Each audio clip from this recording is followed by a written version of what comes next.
In life, we do most things because everyone else does so. So too with investing. These are the stories of people who invested like everyone else, but didn't know what they were losing as a result. Look at Mansukh. He wanted his money to be safe, so he kept it very safely.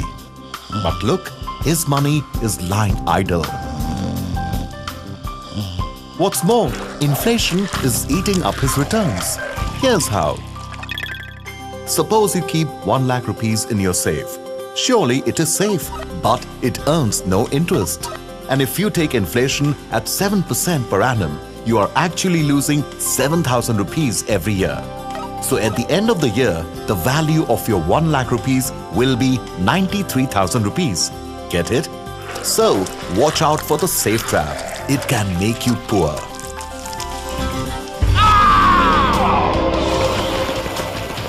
Now look at Dhansukh, who invested in stocks. I'm very confused. My finances are a mess. But why? Because Dhansukh doesn't have the time or expertise to keep track of his portfolio or deal with the volatility of the market. That's when Mansukh and Dhansukh discovered the Panchatantra of Investing, the basic principles of investing which help investors create wealth over the long term. And so, as a first step, Mansukh and Dhansukh learned to identify their financial goals. Identifying your key investment goals helps you crystallize your life's objectives. Further classifying your goal horizons into short-term, medium-term and long-term on a real-time scale helps you manage your time and effort better. Finally, prioritizing your goals enables you to set priority parameters and helps you focus on achieving them. Step 2. Understand your risk appetite and risk tolerance. Higher the returns, higher the associated risk. Before investing, it is critical to estimate one's risk appetite and risk tolerance. Risk appetite is the amount of risk one is willing to take. Risk tolerance is the amount of risk your finances can handle.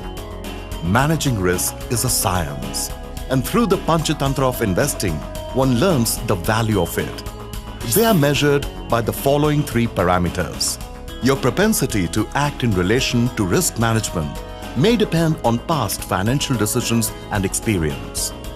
Risk attitude, or the willingness to take risks, depends largely on personal outlook, wherein your age and prudence can play an important role. Risk capacity, or your financial capability to take risk, is usually determined by your income levels, your expenses, your savings, and your resilience. Remember, being reckless is not the characteristic of a smart investor. Step 3. Asset allocation. The smart investor must focus on asset allocation, which means diversifying investments within different asset classes. For example, equity, debt, cash, gold, etc. This is done to optimize investment risk and must be linked to your goal horizon and risk appetite. Step 4. Invest through mutual funds. Mutual fund? What's a mutual fund? A mutual fund is a trust that pools the savings of a number of investors who share a common financial goal. Mutual funds have many advantages like professional management with qualified and dedicated fund managers, diversification through multiple asset classes and securities within a scheme, convenient administration combined with good return potential, low cost, liquidity, transparency and flexibility. Mutual funds also offer a choice of schemes in a well-regulated environment with tax benefits. That sounds good. It's a win-win proposition. And of course, there are various types of mutual funds. All you have to do is select the right mutual fund scheme best suited to your needs. But remember to check the performance track record and the credentials of the fund house, which must measure up in lineage, expertise, transparency, and service track record. So go ahead and choose a scheme that matches your target asset allocation. Step 5. Invest small sums regularly to create wealth in the long term. Go for a systematic investment plan or SIP. One of the most important mantra of the Panchatantra of Investing is to invest small sums regularly through a systematic investment plan. With SIP, there are primarily two benefits: compounding and rupee cost averaging. For example, a sum of 1,000 rupees invested per month at 8% per annum at the age of 25 till the age of 60 will grow to 23,09,175 rupees. That's the power of compounding when investing with SIP.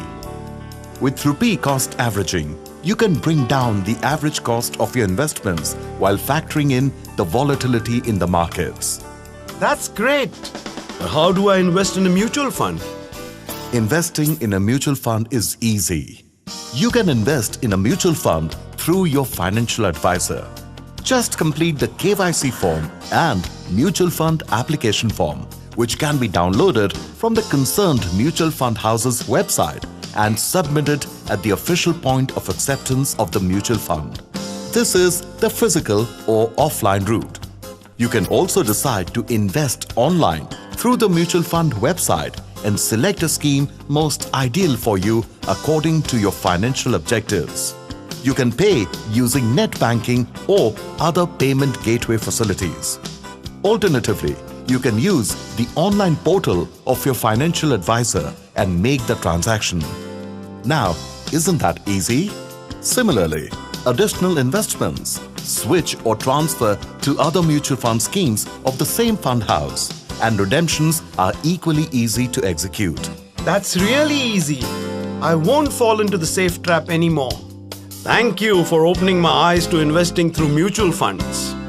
So, take the common sense approach to achieving your financial goals and master the Panchatantra of Investing.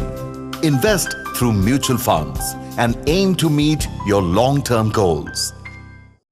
Mutual fund investments are subject to market risks. Read all scheme-related documents carefully before investing. This is an investor education initiative brought to you by Principal Mutual Funds.